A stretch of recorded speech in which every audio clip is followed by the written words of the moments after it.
I think Thin Red Line did win an Oscar for like cinematography or something. Oh, I'm sure. Yeah, but I can see why. I see obviously why Saving Private Ryan is like the World War II movie in like our cultural zeitgeist, and The Thin Red Line, you'd be hard to find someone who's seen it, perhaps. Well, like, I think it's also just the nature of the heroism in the movie. I mean, Yeah, Thin like, Red Line, yeah. there are no heroes. Yeah. There's just Colonel Tall's kind of a villain. Starros might be a hero, but he's kind of ineffective.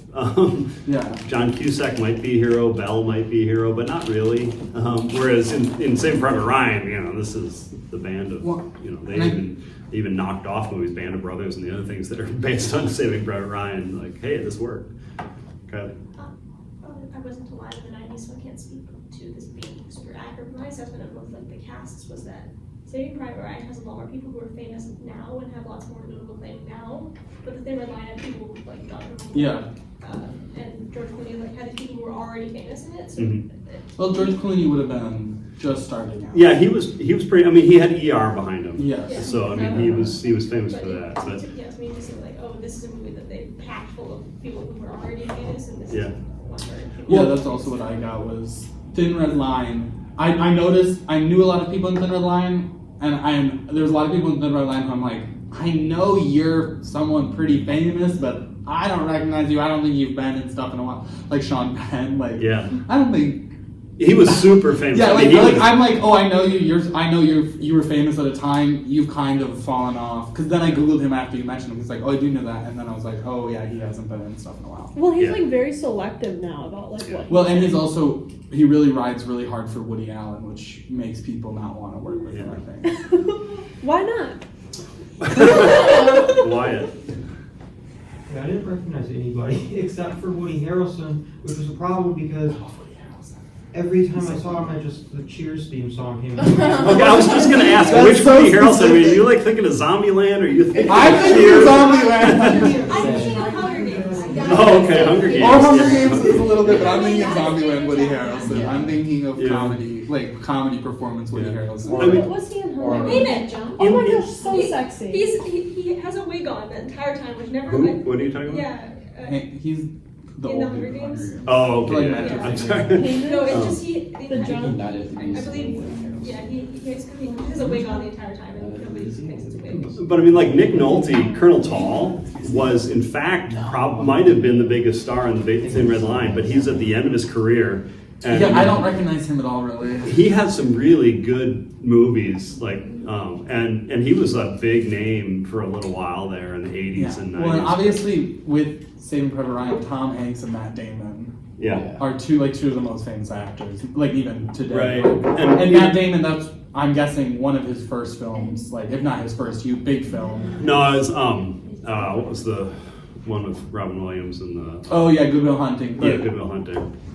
But like those that's one of his earlier films, and like he explodes. And Tom Hanks was probably already a pretty big deal at the time. Tom Hanks, that was, I mean, he, I don't remember when Forrest Gump was, but he did Philadelphia, and I mean, he had done a whole bunch of comedies like Big and stuff. He was considered a comedian who had sort of gone into movies, but then he did Saving Private Ryan, Philadelphia, and Forrest Gump, and then he was Tom Hanks. Like, gosh, this guy can act. Oh, sorry. He's like Meryl Streep. Yeah, I mean, I also like Vin Diesel and Nathan Fillion. Obviously, Vin Diesel had done Fast and Furious yet, so it wasn't a big name. But Yeah. But then, like, there's a bunch of other characters who just like scattered throughout that was like, I know you now because I've seen you in a thing that was released in the past 2 decades. Mm-hmm. Did you guys recognize Tom Sizemore at all? The Horvath in Saving Private Ryan. He had a string of movies that he was never the star, but he was always like the immediately recognizable co-star. Which one was he in Saving Private Ryan? Horvath, the sergeant who. Oh, like the second in command. Yeah, exactly. Him. Oh, he does have the look of like the second the supporting role. Yeah. Zach and then Bree. Just wanted to share a slight association I had. We have the Thin Red Line, but when you first announced that movie, I was thinking of the Big Red One, which is a Civil War, isn't it? No, it's a World War II movie, but I'm thinking of the Red Badge of Courage is the Civil War Africa series. with John Wayne, and I was like, Okay. well, we're watching a John Wayne film, but I've actually looked at a bunch of John Wayne films, like trying to find the perfect one for this course, and I don't like him enough. no. he's super like cheesy, like. Oh, Forrest Gump came out in 1994. Okay, so that was. Also, Vin Diesel had some movies under his belt before this movie. He did, but I don't think he was well known. I remember seeing Saving Private Ryan. I did not know who he was. It's only when Fast and Furious. I can't think of anything major he was in except Fast and The Furious. Pacifier, y'all know about that?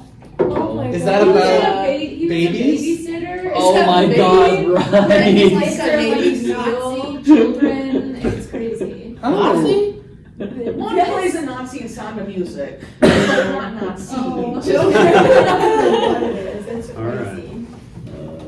No, I don't. Doesn't. I Ring. don't remember that Oh, part. that's a good one. All I know is the family.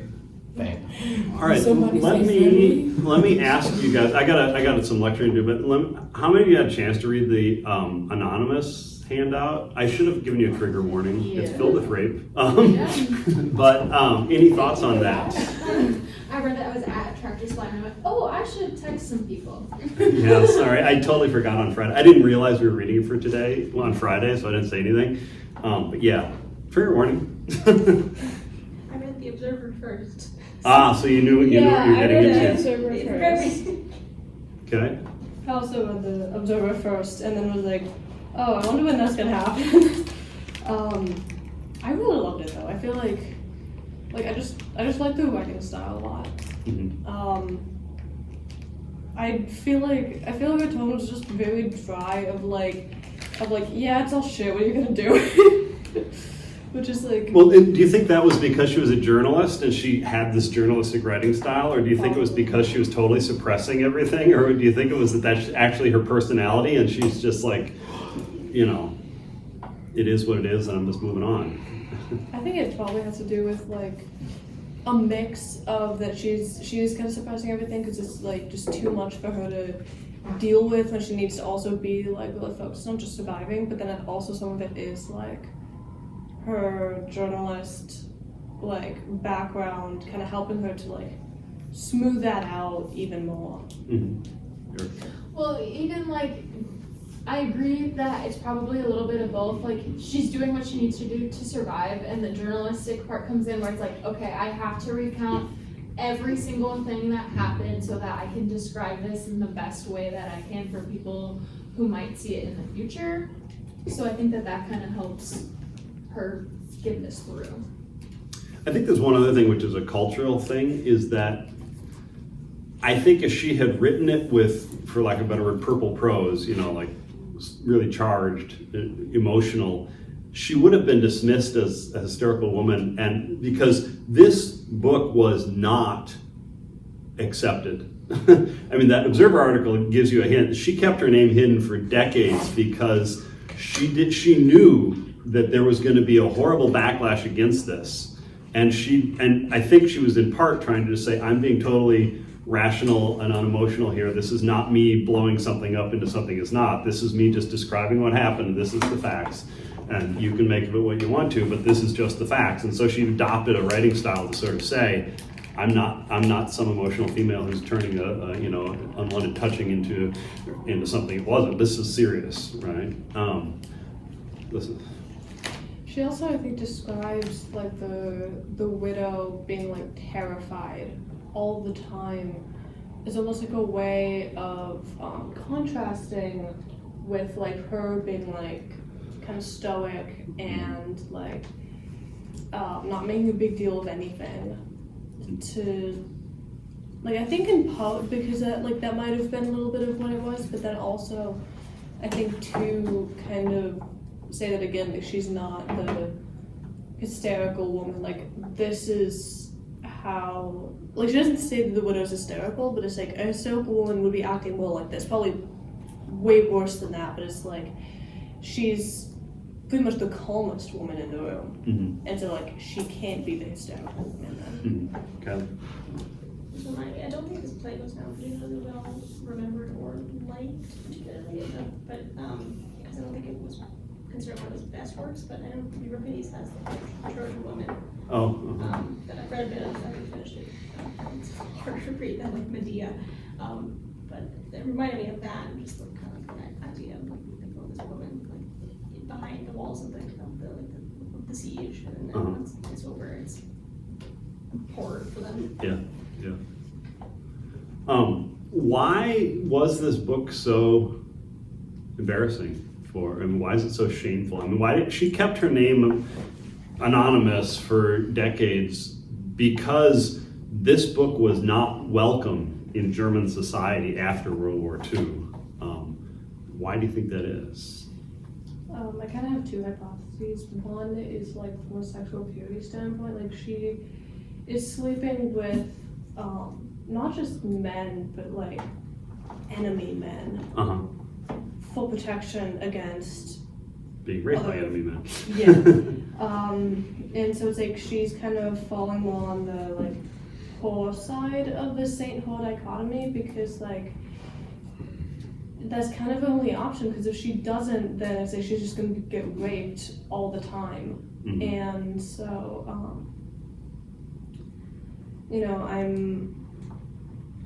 so I kind of think that like that might be one of the reasons is that like she doesn't want to get like called like a slut or a whore or something.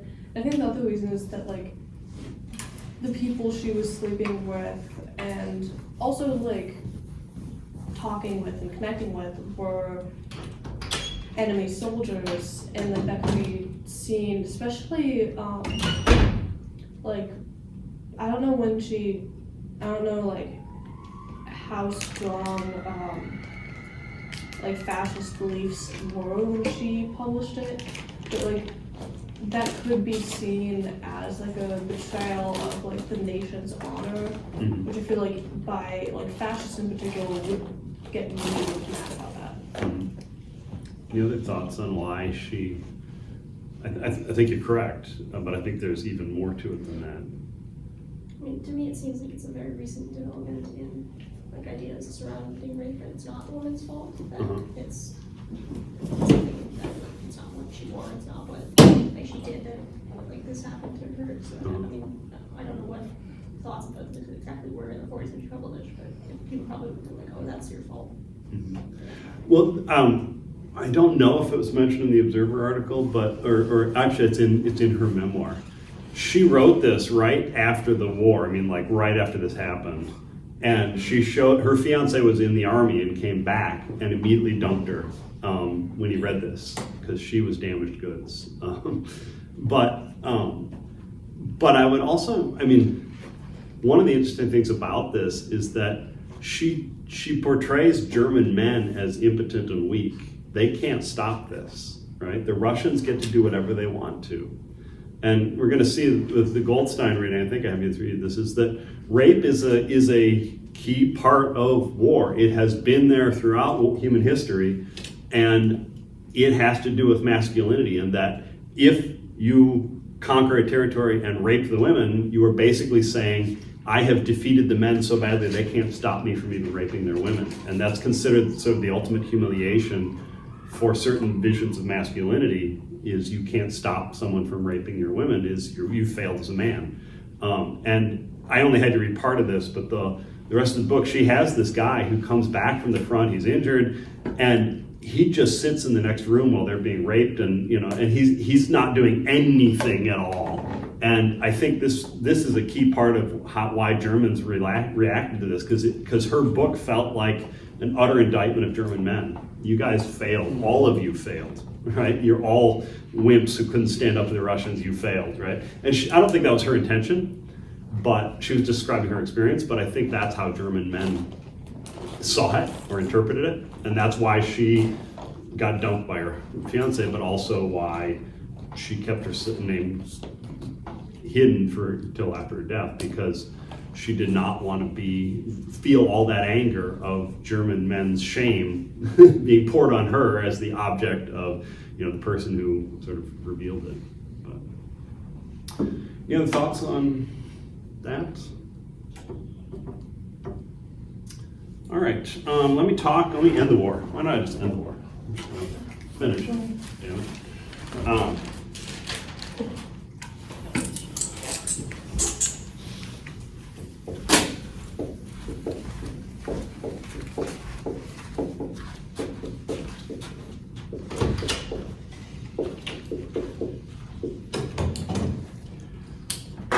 I think last time I sort of set it up that the Germans had advanced far into Russia and then had hit Stalingrad, had been soundly defeated at Stalingrad, had lost an entire army at Stalingrad, and then the Russians had launched a massive counteroffensive in the Kursk region. And essentially from 1943 until 1945, the Germans were just being pushed back across out of Russia and then across Poland, Czechoslovakia, Hungary, etc., and then right into Germany.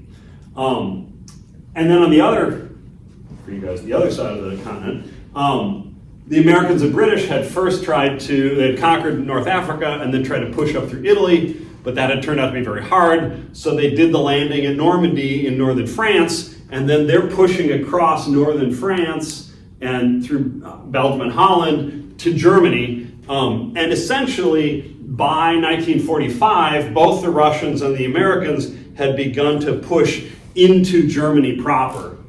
And it was a race to Berlin. That both the Russians and the Americans, and the Russians on one side and the Americans and British on the other, wanted to be the first to get to Berlin because they wanted to be the ones who win the war, so to speak.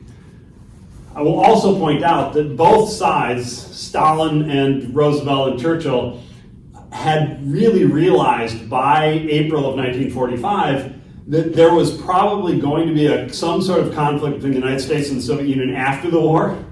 And so they wanted Berlin as sort of positioning as part of this post-war system. But I want to make it clear, the FDR thought he could work with Stalin. FDR and Stalin had a pretty good relationship. They knew they had different ideas, but they felt like they were both sort of realistic enough to come up with, well, this is something you want, this is something I want, let's make a deal. Pretty pragmatic. FDR was like somewhat more socialist or social democratic. Whoa. Most. I would really hate that you called him a socialist. He defended against socialism. He was absolutely a capitalist. But Roosevelt died in April of 45, and he's succeeded by Truman. And Roosevelt had never allowed his vice presidents anywhere near anything important. So Truman walks in. I mean, one of Roosevelt's, I think it was second vice president, John Nance Garner, once said, the office of vice president isn't worth a bucket of warm spit, because he'd been vice president and realized that Roosevelt didn't give you anything to do and you have no power and nobody listens to you and there's nothing going on. You're going to break ties in the Senate, maybe. Yeah. And so Truman had absolutely zero understanding of what was going on. And he's suddenly the head of the United States. And Truman was a little more of an ideologue than Roosevelt in the sense that he was much more of a free market liberal democracy guy on principle. And he was more anti-communist on principle. And Truman and Stalin did not hit it off at all. And long story short, the Cold War starts. But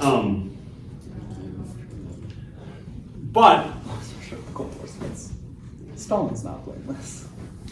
And then, of course, during the race to Berlin, I think this was in the anonymous handout. Maybe it wasn't in the handout you read, but she said that everybody in Berlin knew the Russians and the Americans were racing to Berlin, and the optimists were learning English and the pessimists were learning Russian, which kind of sums it up. Sounds like that was from a West Berlin. It was Berlin before the split. So. Certainly tracks for someone who would face sexual violence at the hands of Russian armies. Berlin had a population of about 3.5 million when it fell, and there were about 120,000 children in Berlin, and Berlin was, quite frankly, destroyed. I mean, the U.S. and Britain had been doing bombing campaigns, and there are photographs of Berlin where they've cleared the streets. You can see the streets, but everything between the streets is piles of rubble. I mean, literally every building had been reduced to absolutely just a pile of rubble, not a wall standing, just block after block after block. And people are living in basements and et cetera. There were some buildings still standing, of course, but when the Russians arrived at Berlin, the Germans really had nothing left. There's a famous anecdote that Hitler's looking at a map and he's like, okay, well, the Russians are attacking here, the Russians are attacking here. And he's like, well, let's have, I forget the guy's name, but a colonel. He's like, let's have Werner do a counterattack here. Throw Werner's division into there. And the generals are very gently saying to Hitler, Werner's division doesn't exist anymore, right? That's been destroyed. And Hitler doesn't realize it. And so really when the Russians get to Berlin, it's defended by two groups. The Hitler Youth, which are basically teenage boys who have been pushed into military duty with very little military training whatsoever, and the Volkssturm, which is an army reserve that the Germans had put together late in the war, made up of basically World War I veterans who were over 50 years old, and hadn't been, had any military training in 25, 30 years. They're 25 years. And the results were predictable. The Russians just ran over it, and just it was absolute slaughter of the Hitler Youth and the Volkssturm. And often the Volkssturm actually were armed with captured French weapons that they didn't have any ammunition for because it was the wrong caliber for. But so of the German army, the German army in World War II, was in the millions, might have hit 10 million at one point. By the time Berlin fell, the German army was less than 100,000 soldiers left. It was absolutely destroyed. On the Russian side, so there's about 100,000 Germans defending Berlin.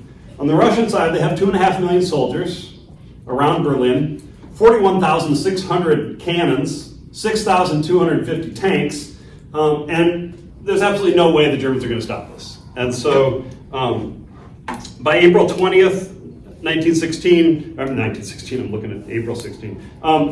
By April 20th, 1945, the Russians are just outside of the eastern suburbs of Berlin.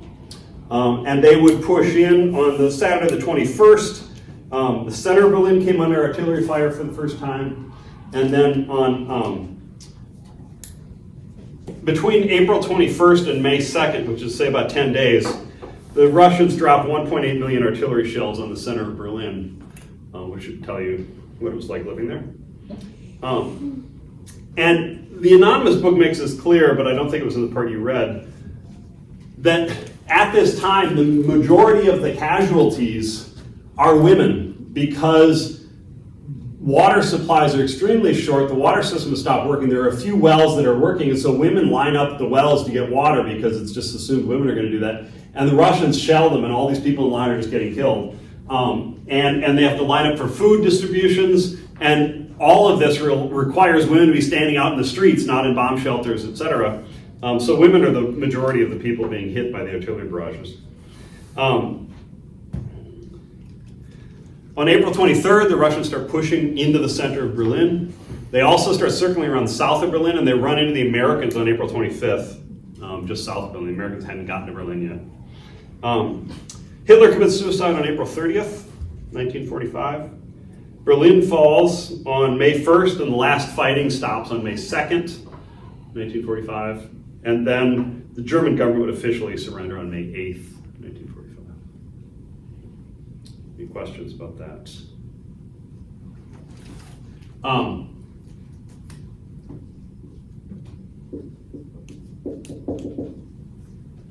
And as the anonymous book makes clear, the Russians basically let their soldiers have open season on Berlin. Listen. So, what do you think was Hitler's perception of the Russians reaching Berlin first? Because I think you said earlier that he kind of viewed World War II as being that final confrontation. So how did he see it? He felt that he was the prophet who was never wrong, but the German people had failed him. They were not tough enough. They had failed the race war and showed they were not the superior race after all. And so it was the fault of the German people. It wasn't Hitler's fault. So did he did he think that he was wrong about the German Aryans being like superior to everybody else, or do you just think like, well, these specific people just failed? Like, mostly he was blaming particular generals and things. You know, my generals failed me. This guy was incompetent, etc. Why am I surrounded by incompetent people? Every time I give an order, it turns out badly. It must be somebody's fault. I don't know if he fundamentally questioned Aryan superiority, because he had a whole bunch of built-in sort of outs. Like he could say, oh, well, the Aryan race is intrinsically superior, but the Jews have been corrupting Aryan blood for a long time. We didn't have time to purify the blood before the war, and so, you know, we weren't the best Aryans, you know, something like that. But I don't know. I mean, I know that Hitler said to a lot of people who wrote down, like Goebbels was in the bunker with Hitler at the end, and Goebbels had kept a diary and wrote down everything Hitler said. Goebbels had a big fanboy crush on Hitler. Goebbels basically said Hitler said the German people failed him, and the generals failed him, and the army failed him, and you know, it wasn't Hitler's fault. of course, he never like paused to consider that maybe it was his orders that were causing all this. Yes. And No. He felt that his orders were always the right ones, and the generals just failed. I will say, this is one of the most horrifying aspects of this. Goebbels and his wife and their 5 children were in the bunker with Hitler. And when it was apparent that Hitler was going to commit suicide because the Russians were like 200 yards away, Goebbels and his wife poisoned the 5 kids to kill them, and then they killed each other. So because they felt it was just too horrible a fate to leave their children to grow up in a world without Hitler, because that was just a fate worse than death. So their kids were better off dying than growing up in a world without Hitler. Goebbels was also pretty much just like doodling their names together in hearts in his Yes. journal. Yes, Goebbels was interesting, I'll just say that. Yeah, I feel like one could argue the other way around, that you know, life is. I mean, for so many people, probably it was the exact opposite of what Goebbels thought. Yeah. Like life without Hitler was like. Yes, everyone was like, Hitler's dead, yay! Exactly. But like for Goebbels, Hitler was like a second coming of Jesus who didn't actually get to do his like work on the world. Yes. So, as you read about in the anonymous handout, the Russian soldiers were basically given free rein in Berlin, and it was open season on German women, and the Russian officers did very little to stop rapes. Yeah. About like, gonna respond to Jackson's comment. Sorry, I interrupted. I feel like the real Jesus would have really hated Hitler. Yes. Would have hated everything about him. Probably. Which is just because like Jesus was like a big fan of just people treating each other with actual decency. Yes, and he was not a fan of violence. Exactly, and like not sending. He was also Jewish. Well, Exactly. He was not religiously Jewish. He was only ethnically Jewish. Well, he was religiously Jewish in that he thought he was offering an interpretation of Judaism to the Jewish people, that they had drifted away from the true message of Judaism, and he was going to bring it back to the true message of Judaism. But the official like people who were deciding like what the Jewish faith was and wasn't were not on board with him with being Jewish. No. I disagree. I don't think that Jesus would have hated Hitler, but I think that he would have disagreed with him. What? I don't think Jesus that doesn't hold Jesus anything in his doesn't heart. hate anyone. No, you're right. You're right. Except Satan. Okay, I feel we've drifted somehow. And his foreskin. No. It's in the rings of Saturn. The 2 main hospitals in Berlin estimate that in the 2 months after the Russians took Berlin, between 95,000 and 130,000 women were raped by Russian soldiers. They also estimate there were at least 10,000 suicides by women who were raped and killed themselves afterwards. If you take in northern, we have good statistics, or better statistics, in northern Prussia, etc. The estimate is about 2 million women were raped, many of them multiple times, as the Russians advanced across towards Berlin and then took Berlin. So the overall estimate is about 2 million women were raped, and many of those were raped multiple times.